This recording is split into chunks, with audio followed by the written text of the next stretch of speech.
Hello everyone and welcome to the devlog for build number 5 of Zen Forest Brick Breaker. We don't have any big flashy update this week, but we do have a lot of little updates. So I'm still trying to learn how to implement a proc gen system for the random levels.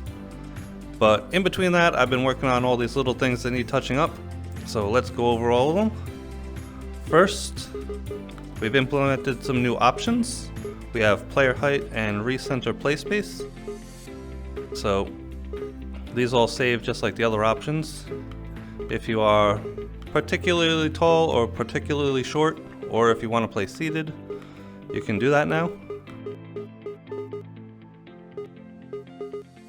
And recenter play space does exactly what you think. Like if the center of your play space was facing this way, you hit recenter, it gives you a countdown. Bam, recenter. Just like you expect. Although I just unrecentered my play space, so I should be facing this way. So we go over here, 3, 2, 1, bam. Perfect. Cheats have been updated. I've added one more. We used to have 10, now we have 11. I've also implemented all of the unlocking systems. I had the cheats implemented last time, but not the actual unlocks for them. That's all done now. They save, they unlock. Exactly as you would expect. Nothing here.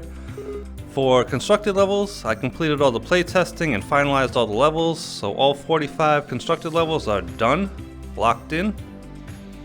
We also have savable high scores for each one.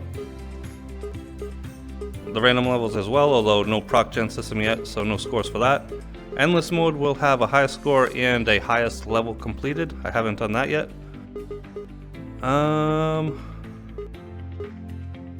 And we have a bunch of in-game stuff, so we're gonna go to Zen mode just because there's a lot of bricks on the first level just for play testing. Alright, so obviously the options menu has been updated here as well, so you have the height and recenter options here. As for gameplay, the first big change is one that was actually implemented last time, but I forgot to mention it. And that is that I made the ball physics a lot more robust. I did find some options for that, so that's great. I said before that it was very rare for the ball to get stuck bouncing back and forth, but I haven't had that happen even once since I upgraded the ball physics, so that's fantastic. Also, if you're playing on really high speeds on custom levels, it doesn't really clip into the paddles, so that's all working great. The one thing that I've had to change a lot on though is the whirlwind. So what I've done is I've changed all the power-ups to whirlwind, and I've also increased the timer just so we can test it.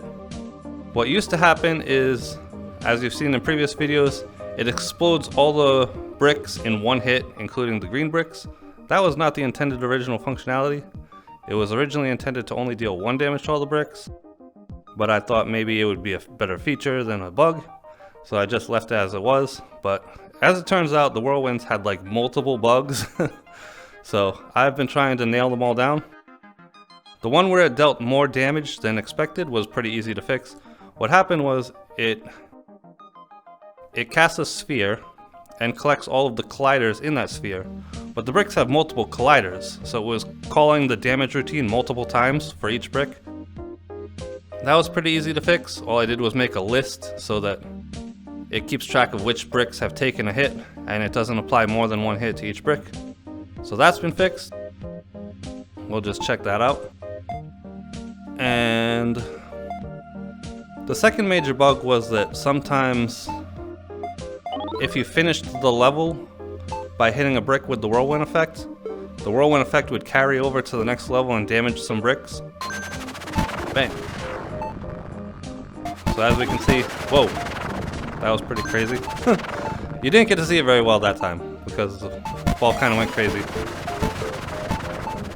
That is going nuts. This is a terrible showcase. Alright, we'll try that again.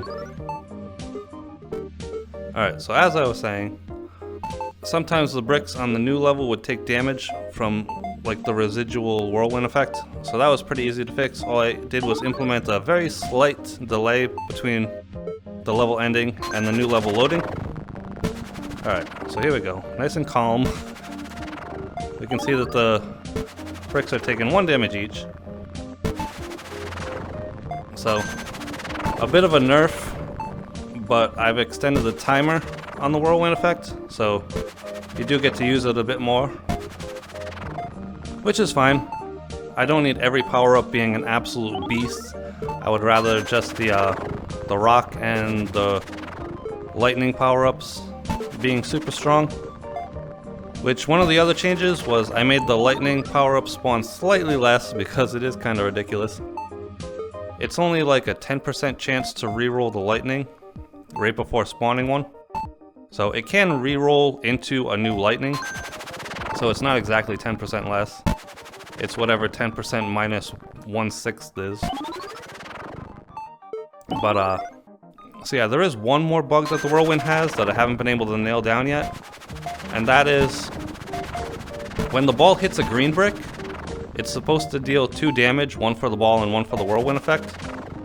But it only displays 1 hit point of damage, so you'll see like a green one like that with a bar.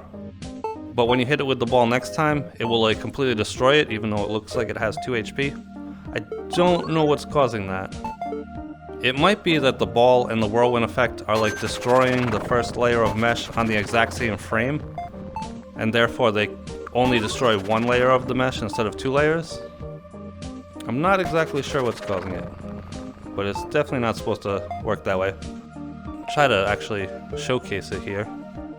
We have to directly hit a green brick with full HP, so that's going to be difficult, especially now that they're almost gone. That's a healthy green brick, we can probably try to hit it. Okay, so we hit it, now we just have to wait for the whirlwind effect to die off. Don't hit the whirlwind! I don't need to extend the timer. Alright, so that one should have 1 HP. Bam. I don't know what's causing that. But at least all the major bugs with the whirlwind have been fixed, so I'm not too worried about that one last little bug. Alright, and the last change should be the victory and game over screens. So we're going to just beat medium mode real quick here. I've updated them both to show that new high scores have been achieved, whether cheats have been unlocked, and I just made them look a little bit better. So I'll come back once I've beaten this, which it shouldn't take too long with all these whirlwind power-ups.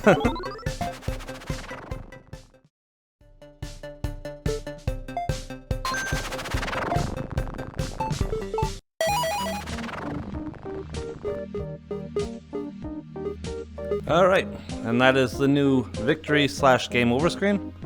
It should also say new high score, because I reset all the high scores before I jumped in here. I wonder why that is. Ding dong! But new high score looks basically like cheat unlocked, it's just different colors. There is one other update that I forgot to mention. I balanced out all the power-up timers based on the difficulty. So easy mode will have more time to pick up the power-up icon, as well as more time for rock mode, whirlwind mode, and the water multiplier. And likewise, hard difficulty will have less time for those things.